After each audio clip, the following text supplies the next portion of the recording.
Episode 5 की कहानी की शुरुआत एक बहुत ही तनावपूर्ण और गंभीर माहौल में होती है जब जॉर्डन अचानक कूपर के अपार्टमेंट पर पहुंचती है। कूपर जो पहले से ही हालात की वजह से काफी परेशान और सतर्क था, दरवाजे पर जॉर्डन को देखकर दंग रह जाता है। उसके लिए ये यकीन करना मुश्किल हो रहा था कि जो औरत उसके सामने खड़ी है वो वाकई में जॉर्डन है या कोई और खतरा। अपनी सुरक्षा और शका को दूर करने के लिए कूपर तुरंत अपनी बंदूक निकालता है और निशाना सीधा जॉर्डन पर लगा देता है। वहां का वातावरण एकदम से भयानक हो जाता है क्योंकि कूपर किसी भी तरह का जोखिम नहीं उठाना चाहता था। वो जॉर्डन से कुछ ऐसे सवाल पूछता है जिनके जवाब सिर्फ असली जॉर्डन ही दे सकती थी, ताकि वो ये पुष्टि कर सके कि ये कोई चाल नहीं है। जॉर्डन जो खुद भी डरी हुई थी, कूपर के हर सवाल का सही जवाब देती है और इस परीक्षा में सफल हो जाती है। जैसे ही कूपर को विश्वास हो जाता है कि ये वही जॉर्डन है जिसे वो जानता है, उसका गुस्सा और डर तुरंत पिघल जाता है और वो बिना समय गवाए उसे गले लगा लेता है। ये मिलन दोनों के लिए एक बहुत बड़ी राहत लेकर आता है, लेकिन उन्हें ये भी एहसास था कि उनकी मुश्किलें अभी खत्म नहीं हुई हैं। इसी बीच न्यूयॉर्क शहर के एक दूसरे हिस्से में कहानी एक अलग मोड़ लेती है, जहां हम नेट नाम के एक व्यक्ति को देखते हैं। नेट, जो अनजाने में एक बहुत बड़े षड्यंत्र का हिस्सा बन चुका है, एक ब्रॉथल यानी कोठे पर अपना वक्त गुजार रहा था। उसे इस बात की बिल्कुल भी खबर नहीं थी कि मौत उसका पीछा कर रही है। एंटोनियो और जेरेमी, जो कि इस पूरे वायरस के राज को छुपाने और मिटाने पर लगे हुए हैं, नेट की तलाश में वहां पहुंच चुके थे। अगली सुबह जब नेट अपने घर पर होता है और शायद खुद को सुरक्षित महसूस कर रहा होता है, तभी एंटोनियो और जेरेमी उस पर अचानक हमला बोल देते हैं। उनका हमला इतना तेजी से और क्रूरता से होता है कि नेट को संभलने का मौका ही नहीं मिलता। वो दोनों उसे पकड़ लेते हैं और उससे सख्ती से पूछताछ शुरू कर देते हैं। उनका मुख्य मकसद ये जानना था कि नेट को ये वायरस कैसे मिला और किस जरिए से वो संक्रमित हुआ। नेट, जो अब अपनी जान की भीख मांग रहा था और बुरी तरह से डरा हुआ था, उन्हें सच बताने के लिए मजबूर हो जाता है। नेट ने घबराहट में उन्हें बताया कि उसने इंटरनेट के जरिए एक सेक्स वर्कर को हायर किया था और शायद वही इस वायरस का स्रोत थी। एंटोनियो, जिसका स्वभाव बहुत ही हिंसापूर्ण और निर्दयी था, वो नेट से और ज्यादा जानकारी निकालने के लिए उसे तड़पाना चाहता था। एंटोनियो के लिए ये सिर्फ जानकारी निकालने का तरीका नहीं था, बल्कि वो जेरेमी को भी ये सिखाना चाहता था कि इस तरह के काम कैसे किए जाते हैं। लेकिन वक्त उनके पास बहुत कम था और हालात तेजी से बदल रहे थे, इसलिए उन्हें जल्दी फैसला लेना था। छानबीन करने पर यह खुलासा होता है कि नेट जिन 4 लोगों के साथ सोया था, उनमें से 2 लोगों को एंटोनियो और उसकी टीम पहले ही मार चुकी है। ये बात साफ दर्शा रही थी कि वो लोग वायरस के फैलाव को रोकने के लिए किसी भी हद तक जाने को तैयार हैं, चाहे उसके लिए कितने ही लोगों की जान क्यों न लेनी पड़े। उसी समय कहानी में एक और महत्वपूर्ण घटना होती है जब बायरन, जो इस पूरे खेल का मास्टरमाइंड लगता है, एंटोनियो को कॉल करता है। बायरन की आवाज में एक ठंडक और आदेश था। वो एंटोनियो को साफ शब्दों में निर्देश देता है कि वो कूपर का काम तमाम कर दे। बायरन किसी भी कीमत पर ये नहीं चाहता था कि एफबीआई या कोई भी जांच एजेंसी वायरस के बारे में और गहराई तक पहुंचे। बायरन के लिए सबसे बड़ी चिंता का विषय ये था कि उनके पास अब एक ऐसा व्यक्ति यानी जॉर्डन मौजूद है जो वायरस से संक्रमित है, लेकिन अभी तक उनकी पकड़ से बाहर है। एक जिंदा इन्फेक्टेड इंसान का होना बायरन के प्लान्स के लिए एक बहुत बड़ा खतरा था, क्योंकि अगर साइंटिस्ट्स या सरकार ने उस पर शोध कर लिया तो उनका सारा राज खुल सकता था। इसलिए बायरन चाहता था कि हर उस कड़ी को खत्म कर दिया जाए जो उन्हें मुसीबत में डाल सकती है। इस तनाव और हिंसा के बीच कूपर और जॉर्डन की जिंदगी में एक छोटा सा ठहराव आता है। वो दोनों रात के खाने के लिए बाहर जाते हैं ताकि कुछ पल सुकून के बिता सकें और आगे की योजना बना सकें। डिनर के दौरान जॉर्डन अपने दिल की बात कूपर के सामने रखती है। वो अपने अनुभवों को बयान करती है और बताती है कि वायरस के बाद उसकी जिंदगी में क्या बदलाव आए हैं। बातचीत तब थोड़ी गंभीर हो जाती है जब कूपर उससे पूछता है कि क्या उसके पार्टनर ने प्रोटेक्शन यूज किया था। ये सुनकर जॉर्डन को ऐसा महसूस होता है जैसे उसे स्लट शेम किया जा रहा हो या उसके चरित्र पर उंगली उठाई जा रही हो। जॉर्डन समझाती है कि शुरुआत में उसे ये बदलाव बहुत अच्छा लगा था। उसकी नई खूबसूरती और शारीरिक आकर्षण ने उसे एक अलग ही नशा दिया था, जो काफी रोमांचक था। लेकिन जल्द ही उसे इस बात का एहसास हो गया कि इस खूबसूरती के साथ बहुत सी चुनौतियां और खतरे भी आते हैं। जॉर्डन ने कूपर को बताया कि कैसे सड़क पर चलते हुए उसे लोगों की गंदी नजरों का सामना करना पड़ता है और कैसे दरिंदे उसे परेशान करते हैं। उसे इस बात की भी शर्मिंदगी महसूस हो रही थी कि एक हिस्सा उसके अंदर अब भी इन बदलावों को पसंद करता है, जबकि वो जानती है कि ये गलत है। उसकी मनोस्थिति बहुत उलझी हुई थी। कूपर जो जॉर्डन से बेइंतहा प्यार करता है, उसे तसल्ली देता है और समझाता है कि वो पहले भी खूबसूरत थी और आज भी है।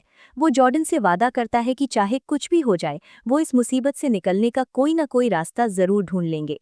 कूपर एक और महत्वपूर्ण निर्णय लेता है कि वो पुलिस या किसी भी अथॉरिटी के पास नहीं जाएंगे। उसका मानना था कि अगर वो अथॉरिटीज के पास गए तो जॉर्डन को एक इंसान की तरह नहीं, बल्कि एक प्रयोगशाला के चूहे की तरह ट्रीट किया जाएगा, और वो जॉर्डन को किसी भी कीमत पर इस हाल में नहीं देखना चाहता था। डिनर के बाद जब वो वापस घर की तरफ जा रहे थे, तो कूपर जॉर्डन को याद दिलाता है कि हालात अभी ऐसे नहीं हैं कि वो एक दूसरे के करीब आ सके या शारीरिक संबंध बना सके। वायरस के खतरे के कारण उन्हें इंतजार करना पड़ेगा। ये एक मुश्किल हकीकत थी, लेकिन उन्हें माननी पड़नी थी। लेकिन जैसे ही वो अपने अपार्टमेंट में पहुंचते हैं, उनके सामने एक ऐसा दृश्य आता है जो उनके होश उड़ा देता है। नेट, जिसे हमने पहले देखा था, उसकी लाश बिस्तर पर पड़ी हुई थी। ये नज़ारा बहुत ही विभत्स और डरावना था, क्योंकि नेट का सीना यानी चेस्ट कैविटी पूरी तरह से खुला हुआ था, जैसे किसी ने उसका ऑपरेशन किया हो या उसे बुरी तरह से काट दिया हो। जॉर्डन, जो पहले ही इतने सदमे में थी, लाश को देखकर दहशत से भर जाती है। उसकी आंखों में खौफ था और वो कांपते हुए पूछती है, ये सब क्यों हो रहा है? उसका ये सवाल सिर्फ उस लाश के बारे में नहीं था, बल्कि उस पूरी परिस्थिति के बारे में था जिसने उनकी जिंदगी को नरक बना दिया था। यहाँ से कहानी सीधे 3 साल पीछे चली जाती है, ताकि हमें इस पूरे वाक्य की जड़ तक ले जाया जा सके। हम एक बूढ़े झुर्रियों से भरे बायरन से मिलते हैं। उस वक्त का बायरन आज के बायरन से काफी अलग दिखता था। वो किसी नए प्रोजेक्ट को लेकर बहुत उत्साह में था और अपनी खुशी अपनी पत्नी के साथ बांटने की कोशिश कर रहा था। लेकिन उसकी पत्नी का रवैया उसके प्रति बहुत ही रूखा और नफरत भरा था। वो बायरन को बर्दाश्त नहीं कर सकती थी और उसकी जवानी के चश्मे वाली खोज से तंग आ चुकी थी। उसकी नज़रों में बायरन एक पागल साइंटिस्ट से ज्यादा कुछ नहीं था। वो सिर्फ इसलिए उसके साथ थी क्योंकि तलाक लेना उसके लिए आर्थिक रूप से नुकसानदेह होता, वरना उनके रिश्ते में कोई प्यार या सम्मान नहीं बचा था। बायरन अपनी पत्नी की बातों को अनसुना करते हुए उसे बताता है कि वो अगले दिन न्यूयॉर्क जा रहा है। उसने ये भी साफ कर दिया कि उसकी अपने बेटे से मिलने की कोई इच्छा नहीं है, जो उस वक्त रिहैब सेंटर में भर्ती था। ये दिखाता है कि बायरन का अपने परिवार के प्रति लगाव खत्म हो चुका था और उसका पूरा ध्यान सिर्फ अपने मिशन पर था। अगली सुबह न्यूयॉर्क के एक सुनसान और निजी मैंशन में दुनिया के कुछ सबसे अमीर लोग यानी बिलियनर्स इकट्ठे होते हैं। ये जगह आम लोगों की पहुंच से बहुत दूर थी और यहाँ सुरक्षा के कड़े इंतजाम थे। ये सभी लोग वहाँ बायरन की नई खोज के बारे में सुनने और रे, जो कि शायद मुख्य साइंटिस्ट था, उससे बात करने आए थे। बायरन उन्हें विश्वास दिलाता है कि जो जादुई दवा उन्हें दी जाने वाली है, वो उनके वक्त और पैसों के लिए पूरी तरह से लायक होगी। यहाँ का माहौल उत्साह और रहस्य से भरा हुआ था। रे आगे बढ़ता है और उन बिलियनर्स को अपनी बातों से प्रभावित करता है। वो दावा करता है कि ये नई दवा विज्ञान के क्षेत्र में अगला बड़ा कदम है और इससे उसे तीसरा नोबेल प्राइज मिलना तय है। बिलियनर्स को ये बात बहुत पसंद आती है कि ये प्रोजेक्ट इतना एक्सक्लूसिव है और सिर्फ उन्हीं चुनिंदा लोगों को इसके बारे में पता है। अमर होने का लालच उन्हें अंधा कर रहा था। सभी तैयारियां पूरी हो जाती हैं और वो बिलियनर्स तैयार हो जाते हैं ताकि वो दुनिया के पहले अमर इंसान बन सकें। उन्हें एक विशेष कमरे में ले जाया जाता है जहां परिवर्तन यानी मेटामॉर्फोसिस के लिए सारी सामग्री मौजूद थी। रे उन्हें भरोसा दिलाता है कि ये दिन उनकी बची हुई जिंदगी का सबसे बेहतरीन दिन होगा। हर तरफ उम्मीद और उत्साह का वातावरण था। इस प्रक्रिया के दौरान बायरन अपने पास एक भूरे रंग के चमड़े का बैग रखता है और उसे अपने से दूर नहीं होने देता, जो संकेत दे रहा था कि उसके दिमाग में कुछ और ही चल रहा है। रे एक एक करके सभी बिलियनर्स को इंजेक्शंस देता है। ये प्रक्रिया आसान नहीं थी, उन्हें बहुत दर्द से गुजरना पड़ता है। उनके शरीर में दर्दनाक बदलाव आते हैं, लेकिन आखिरकार वो सभी दोबारा जन्म लेते हैं, एक नए जवान और ताकतवर रूप में।